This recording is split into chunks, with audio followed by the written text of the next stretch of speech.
ഇന്ന് തന്നെ മീനാക്ഷിയുടെ ഭവനത്തിൽ പോയി വിവാഹം നടക്കില്ല എന്ന് അറിയിച്ചിരിക്കും ജ്യേഷ്ഠൻ. ഇപ്പോഴെന്തു തോന്നുന്നു ശിവകാമിയെ പറ്റി?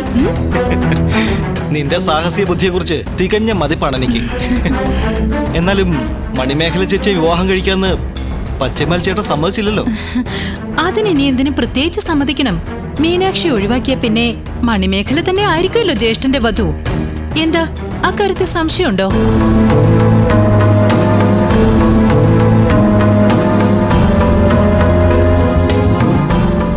ഒരു സംശയവും വേണ്ട.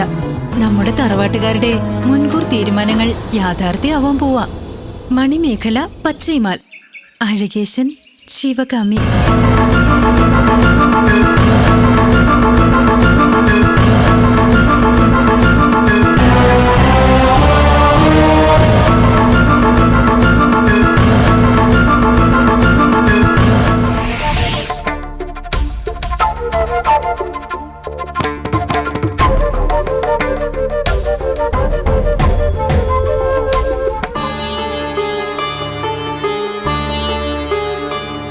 ശങ്കരൻ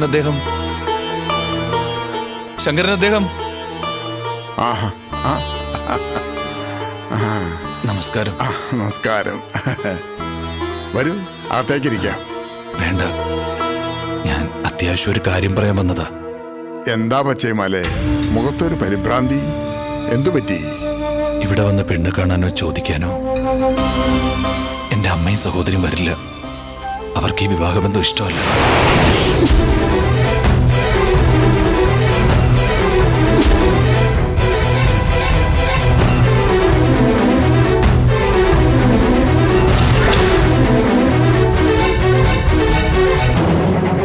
എന്റെ മുറപ്പെണ്ണായ മണിമേഖലയെ ഞാൻ വിവാഹം കഴിക്കണമെന്ന നിലപാടിൽ അവർ ഉറച്ചു നിൽക്കുക.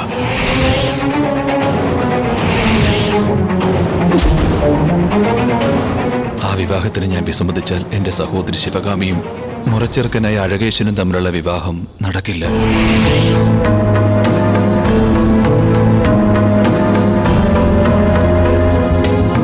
ചതിയനും വഞ്ചകനുമായ അഴകേശനുമായുള്ള ശിവകാമിയുടെ വിവാഹം നടത്തില്ല എന്ന് ഞാൻ ശഠിച്ചപ്പോൾ ശിവകാമി ജീവനൊടുക്കാൻ ശ്രമിച്ചു.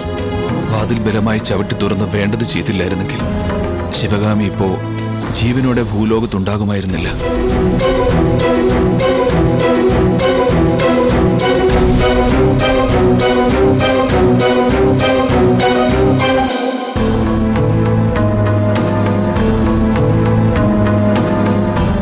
തന്റെ ആഗ്രഹം സാധിക്കാതെ ദുരാത്മാവായി പ്രതികാരദാഹിയായി ശിവകാമിയുടെ ആത്മാവ് അലഞ്ഞടക്കുന്ന ഈ പ്രപഞ്ചത്തെ ഭയമാണ് എനിക്ക്. എന്റെ ഭാര്യയായി ജീവിക്കുന്ന മീനാക്ഷിയെ ആ ദുരാത്മാവ് പിച്ചു ചീന്തുവെന്നുള്ള ഉൾക്കാഴ്ച എന്നെ ഞെട്ടിക്കുന്നു. ഈ വിവാഹബന്ധത്തിൽ നിന്നും പിന്തിരിപ്പിക്കുന്നു.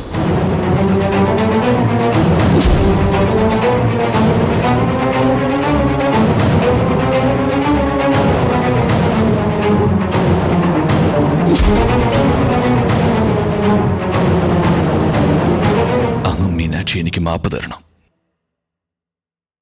ഈ വിവാഹം നടക്കില്ല.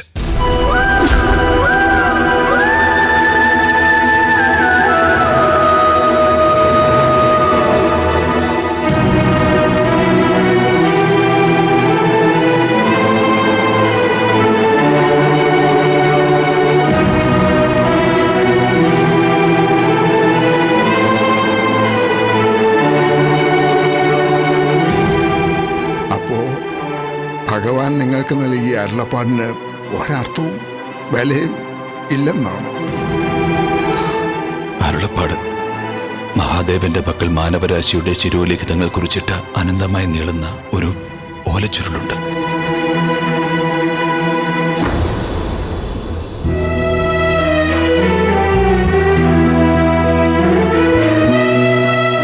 ആ ഓലച്ചുരുളുകളിൽ എങ്ങും ഒരു ഭാഗത്ത് അങ്ങ് ചോദിച്ച ചോദ്യത്തിന്റെ ഉത്തരവും ഭഗവാൻ കുറിച്ചിട്ടുണ്ടാവും.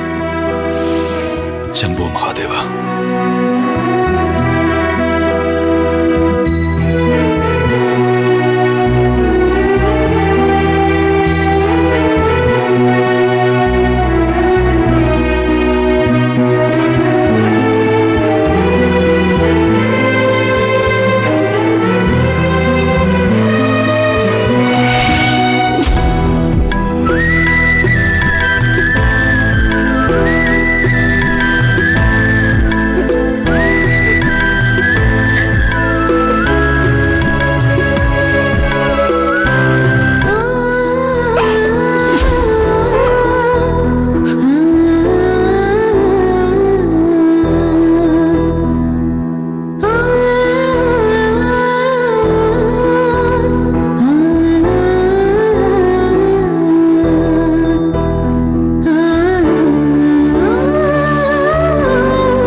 കൈലാസനാഥ,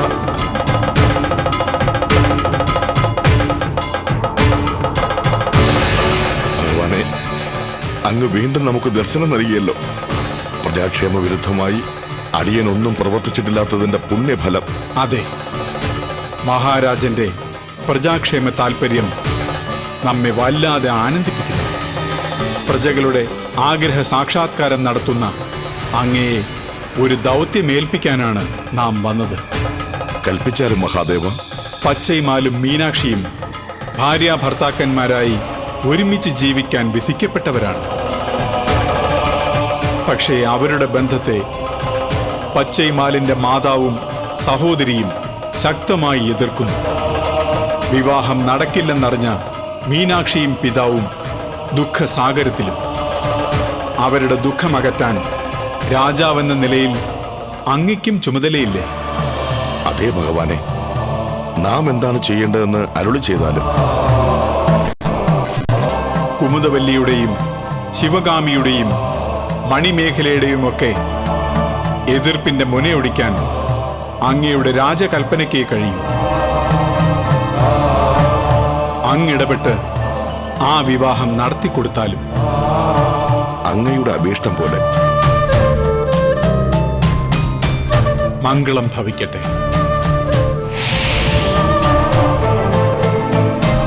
പച്ചൈമാലിന്റെയും മീനാക്ഷിയുടെയും വിവാഹം നാം ഇടപെട്ട് നടത്തണമെന്ന ഭഗവാന്റെ അരുളപ്പാട് നാം നടത്തിക്കൊടുക്കും. നാളെ നേരം പുലരുമ്പോൾ മീനാക്ഷിയെയും പിതാവിനെയും നമ്മെ മുഖം കാണിക്കണമെന്നറിയിച്ച് ദൂതനെ അയക്കാം. മഹാദേവ.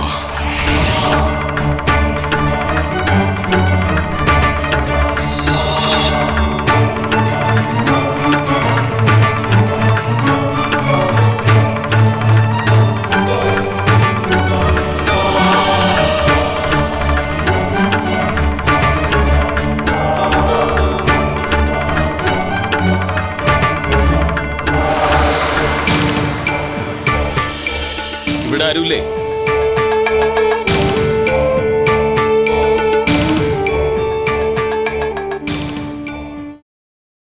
എന്താ?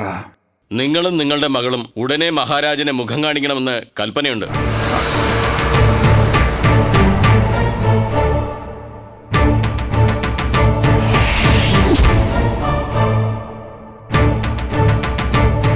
എന്തിനാണാവോ മഹാരാജൻ അങ്ങനെ കൽപ്പിച്ചത്?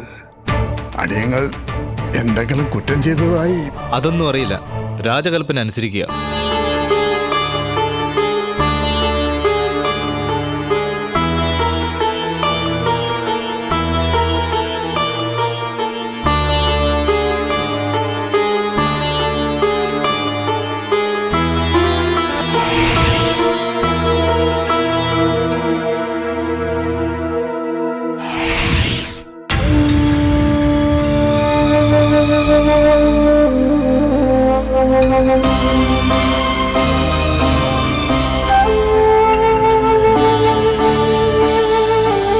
ഇവിടെ ആരുമില്ലേ?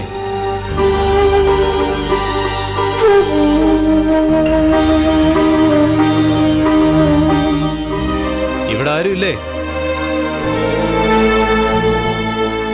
ആരാ ജ്യേഷ്ഠ?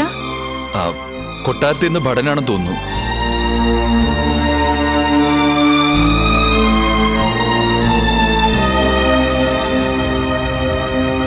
എന്താ വന്നേ? പച്ചയമാൽ, അദ്ദേഹത്തിന്റെ മാതാവ്, സഹോദരി എന്നിവർ അടിയന്തരമായി മഹാരാജാവിനെ മുഖം കാണിക്കണമെന്ന് രാജകൽപ്പനയുണ്ട്.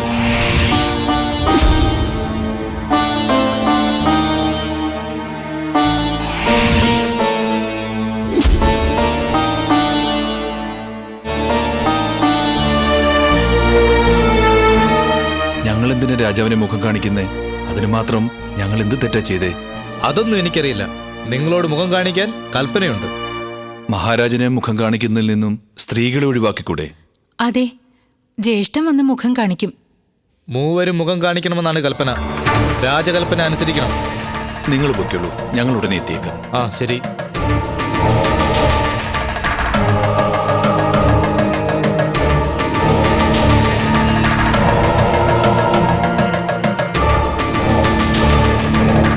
എന്തിനായിരിക്കും മുഖം കാണിക്കണമെന്ന് രാജാവ് കൽപ്പിച്ചത്?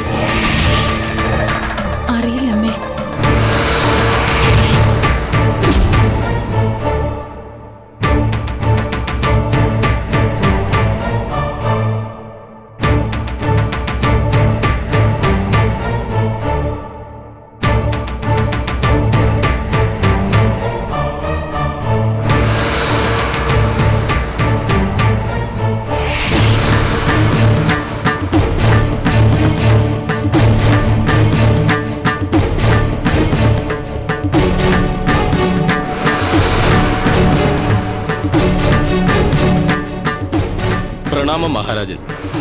അങ്ങയുടെ കൽപ്പന അനുസരിച്ച് പാചകക്കാരൻ ശങ്കരദാസും മകളും മുഖം കാണിക്കാൻ വന്നിരിക്കുന്നു.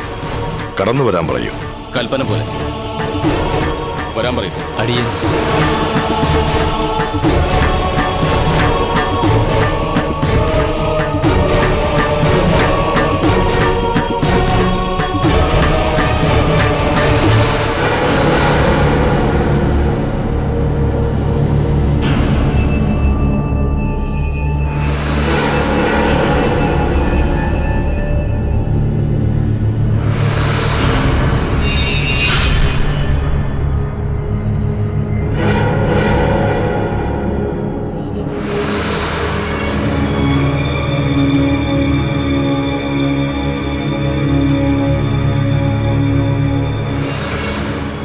പ്രണാമം മഹാരാജൻ. പ്രണാമം. നാം വിളിപ്പിച്ചത് ഒരു പ്രധാനപ്പെട്ട കാര്യം അറിയിക്കാനാണ്.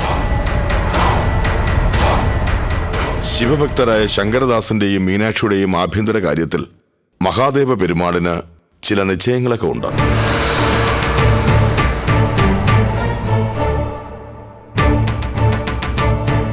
മീനാക്ഷിയെ വിവാഹം കഴിക്കേണ്ടത് പച്ചേമാൽ എന്ന യുവാവ് തന്നെയായിരിക്കണം.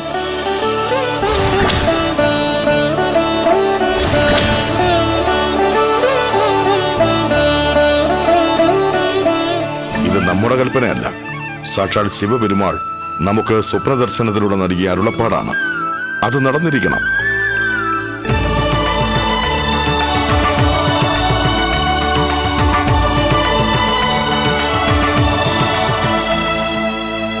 പച്ചേമാലിനെയും കുടുംബത്തെയും നാം കൊട്ടാരത്തിലേക്ക് വിളിപ്പിച്ച് ഭഗവാന്റെ അരുളപ്പാട് അറിയിച്ചു കഴിഞ്ഞു. ഇനി അറിയേണ്ടത് നിങ്ങളുടെ തീരുമാനമാണ്. എന്താ ശങ്കരദാസിന്റെ അഭിപ്രായം? അടിയന് ഒരേ ഒരു മകളാ മീനാക്ഷി. ഇവൾ തികഞ്ഞ ശിവഭക്തിയും ഇവൾക്ക് അനുരൂപനായ വരനെ മഹാദേവൻ തന്നെ കണ്ടെത്തിയല്ലോ എന്ന ചാരിതാർത്ഥ്യമാണ് അടിയന്. അടിയൻ സർവാത്മന ഈ ബന്ധത്തിന് സമ്മതിക്കുന്നു തിരുമനസേ. ആട്ടെ, മീനാക്ഷിയുടെ അഭിമതം എന്താണ്? അമൃത കടേശ്വരന്റെ തീരുമാനത്തെ അത്യാദരപൂർവം ശിരസ വഹിക്കാൻ അടിയൻ തയ്യാറാണ് മഹാരാജാവേ. നന്നായി. മംഗളകരമായി തന്നെ ഈ വിവാഹം നടക്കട്ടെ.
ഇനി ഹാരം ചാർത്തിക്കോളൂ.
വേണ്ട.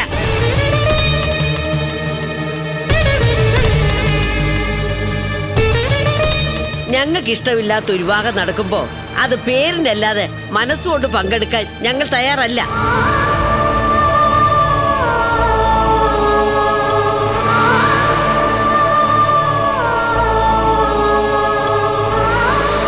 കുമുദവല്ലിയമ്മേ, തൃക്കടയൂരപ്പന്റെ സമക്ഷത്തിൽ വെച്ച് നടക്കുന്ന മഹത്തായ ചടങ്ങാണിത്. സ്വന്തം കടമ നിറവേറ്റുന്ന കാര്യം മറക്കരുത്. ഒന്നും മനസ്സിലാക്കിക്കാനില്ല. ശിവകാമിയുടെ അഭിപ്രായം തന്നെയാണ് എനിക്കും ഉള്ളത്. ഇവന്റെ മുറപ്പെണ്ണായ മണിമേഖല വന്നാൽ ഞങ്ങൾ സഹകരിക്കാം. അല്ലാതെ ഞങ്ങൾ ഒരു കാര്യത്തിലും സഹകരിക്കില്ല. ചടങ്ങ് കഴിയുമ്പോൾ പറഞ്ഞാൽ മതി, ഞങ്ങൾ പുറത്തുണ്ടാകും.